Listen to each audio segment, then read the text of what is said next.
This news is funded by viewers like you. Please support our work at democracynow.org/give.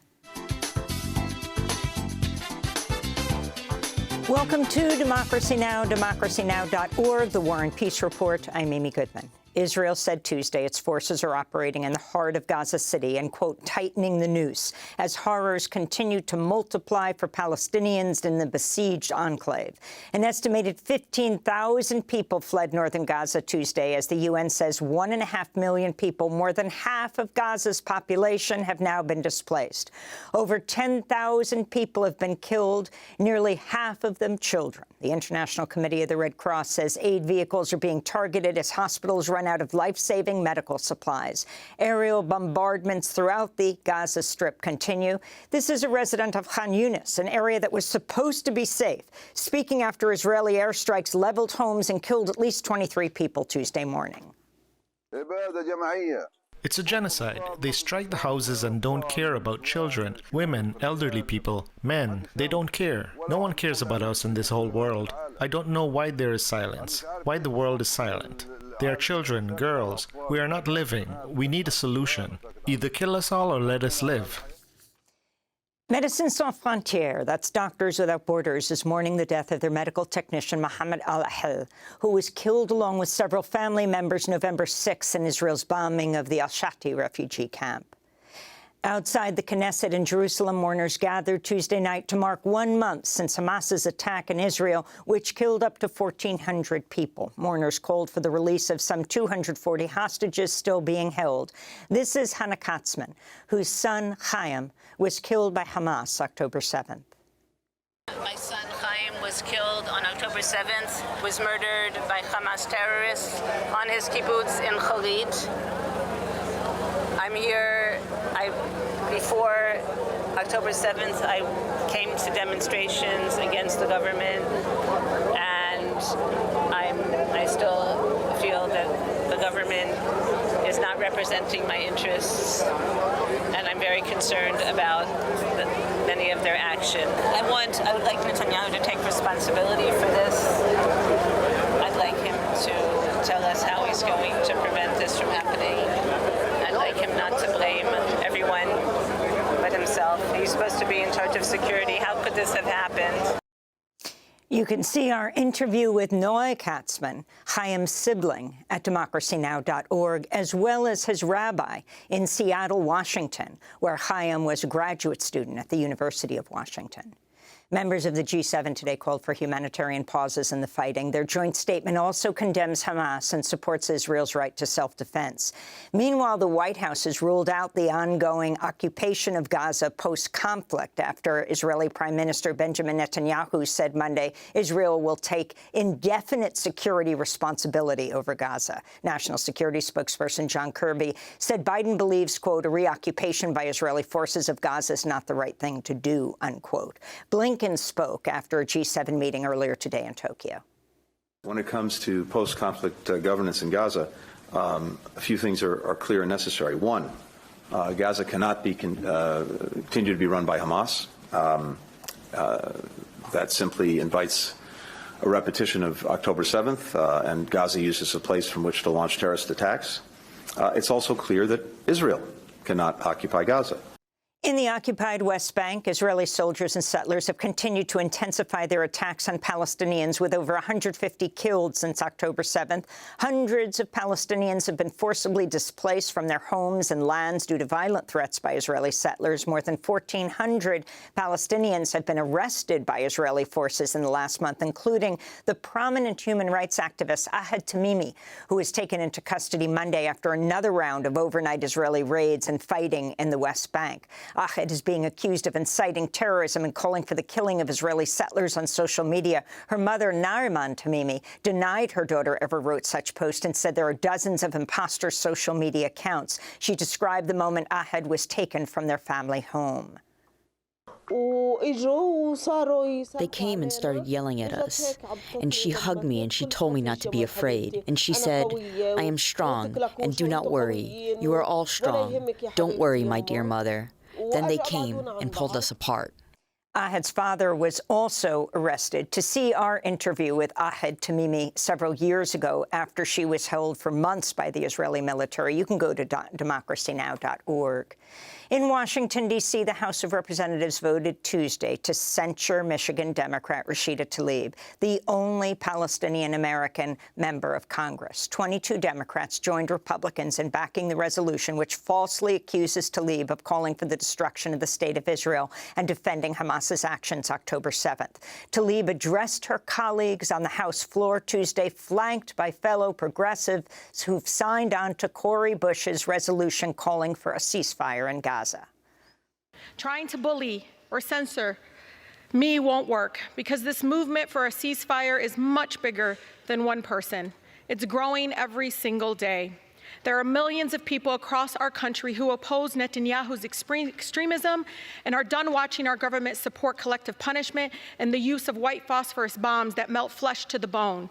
They are done watching our government, Mr. Chair, supporting cutting off food, water, electricity, and medical care to millions of people with nowhere to go. Like me, Mr. Chair, they don't believe the answer to war crimes is more war crimes. To see Rashida Tlaib's full speech, we will be broadcasting it later in the broadcast.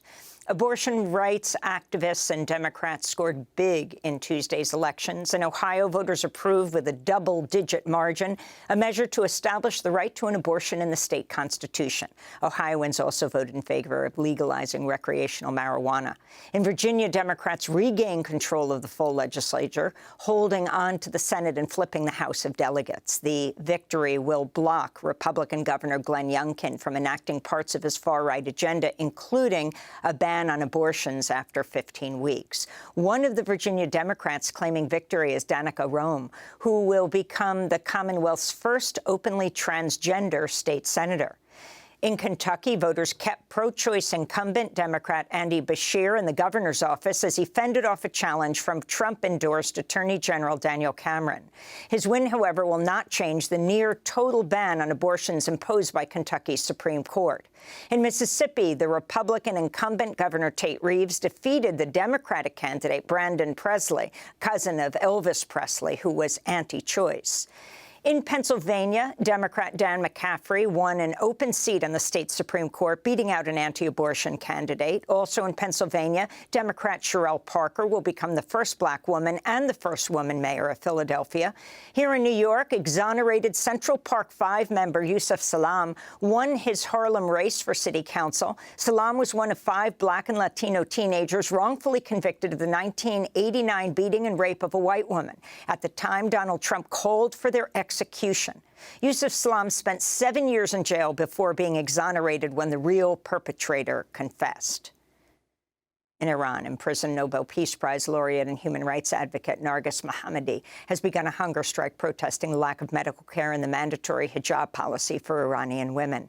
Mohammadi is refusing to wear a headscarf even in her confinement. In retaliation, prison officials have denied Mohammadi's request to be transferred to a hospital where she can receive urgent care for her heart and lung conditions. Mohammadi recently smuggled a letter out of the notorious Evin prison in Tehran.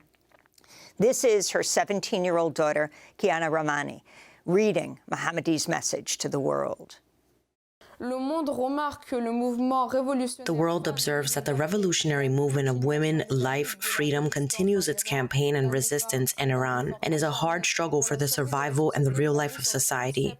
The strength of this movement lies in the agency of Iranian women. We assuredly know what we want far better than what we do not want. We believe in it, commit to it, and we're certain of victory. A special UN committee tasked with helping implement a loss and damage fund for countries almost affected by the climate catastrophe, most affected by it, has hashed out key provisions to fulfill the breakthrough deal after nearly a year of negotiations. At a meeting in Abu Dhabi over the weekend, countries agreed to have the World Bank temporarily administer the fund, which critics say will give the United States and other wealthy countries too much influence over the fund. The U.S., one of the world's worst polluters, has notoriously opposed the loss and damage agreement reached at the UN climate summit in Egypt last year. The fund's initial target size is expected to be about $500 million, far lower than the trillions of dollars that would be needed for countries to cope with the damage of climate disasters in the years to come. Global leaders will be asked to ratify the plan when they meet for COP28 in Dubai starting later this month, ahead of the fund's planned launch in 2024. Democracy Now! Will be broadcasting from Dubai for the UN Climate Summit. A former Facebook employee turned whistleblower testified before a Senate panel Tuesday on the harmful effects of social media on children and teens. Arturo Bahar told senators Meta abides by a culture of see no evil, hear no evil, despite executives being repeatedly told the algorithms that keep users hooked on Facebook and Instagram push content that promotes bullying, drug abuse, eating disorders, and self-harm. Bahar also said teenagers are regularly subjected to unwanted sexual advances.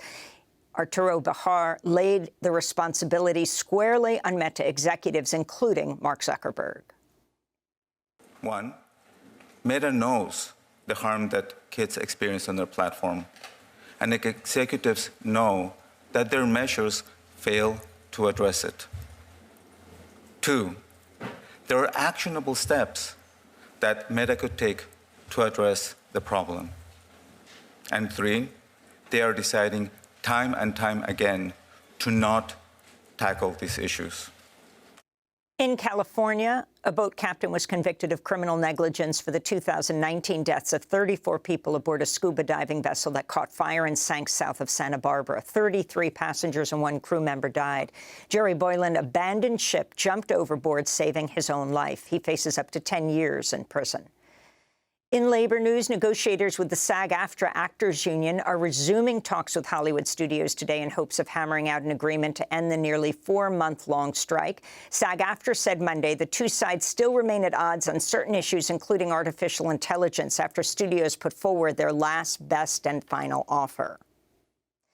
The Supreme Court appears poised to uphold a federal ban on gun possession for people under domestic violence restraining orders. This comes more than a year after the far-right majority on the Supreme Court struck down a century-old New York law that limited the carrying of concealed handguns outside the home and requiring new gun laws to adhere to historic centuries-old gun standards. As the justices heard oral arguments inside the courthouse Tuesday, gun safety and violence prevention advocates rallied outside the Supreme Court.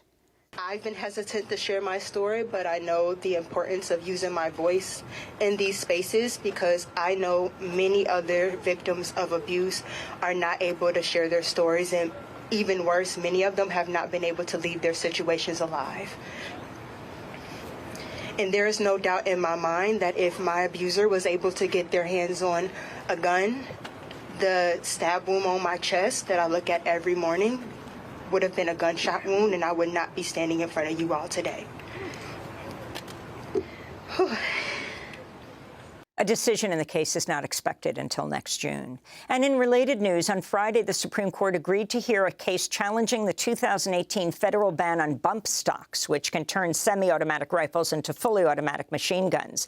The ban came in the wake of a 2017 mass shooting in Las Vegas when a gunman opened fire on a country music festival, killing 60 people, injuring hundreds. He fired more than 1,000 rounds during the massacre, thanks to the use of bump stocks. And those are some of the headlines. This is Democracy Now!, democracynow.org, the War and Peace Report. Democracy Now! Is funded by viewers like you. Please give today at democracynow.org/give.